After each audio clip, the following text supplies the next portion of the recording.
Hi, Peter Charles here, and today let's look at the zone system that was created by Ansel Adams and how that applies to digital photography, how it can make our photography that much better.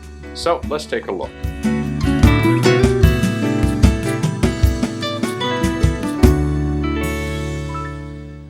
Now, some of you may have seen the images of Ansel Adams, beautiful black and white images taken with view cameras up to 8x10 size, which he would lug into the Sierra Nevada mountains and take pictures like El Capitan, like the one I have up on my screen here.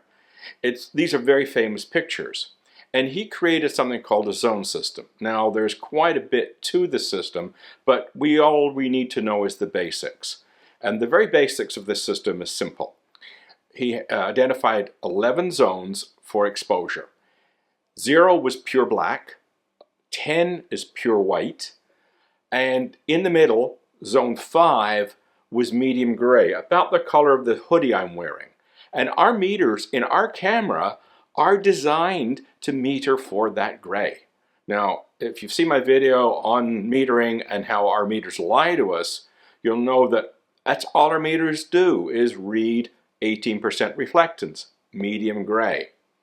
So when we set out to expose for an image and our subject is not reflecting 18% reflectance, it's doing something else, a lot of reflectance if it's snow, very little reflectance if it's a black wall, that affects our exposure.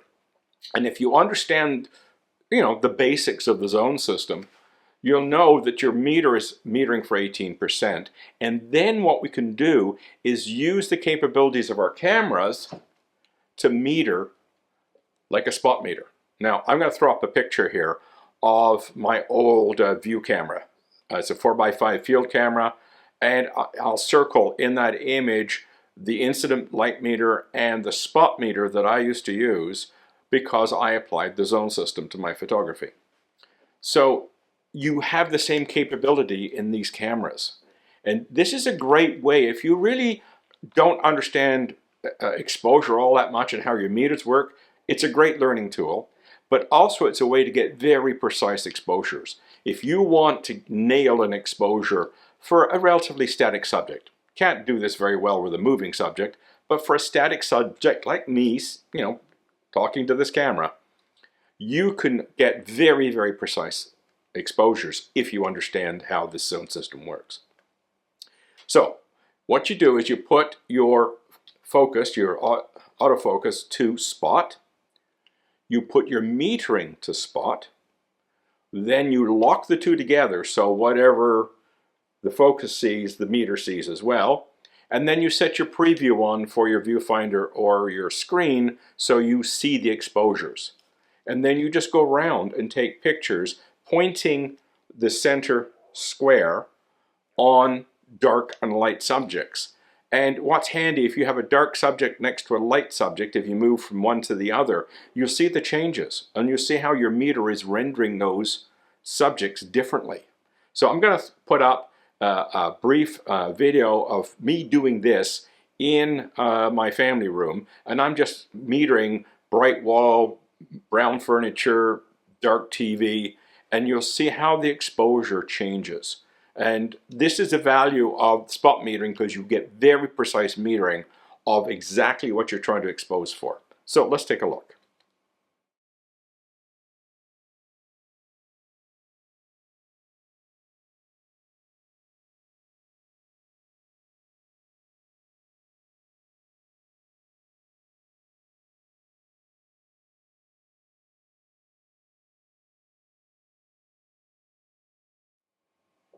Okay, you can see that there was a lot of variation going on. You were getting about a 4 or 5 stop swing.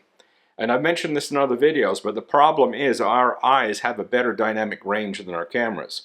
And so we'll see everything in that scene properly exposed. Our eyes have fabulous auto exposure capability, and they're always adjusting to light levels, so we get it right. The cameras aren't that sophisticated. Our brain and our eyes do a better job than our cameras. So we have to do some thinking for the cameras to get it right. And the zone system, understanding the zone system of those 11 zones from pure black to pure white, and the ones in the middle, 7 in the middle, are the ones where there's tonality and texture.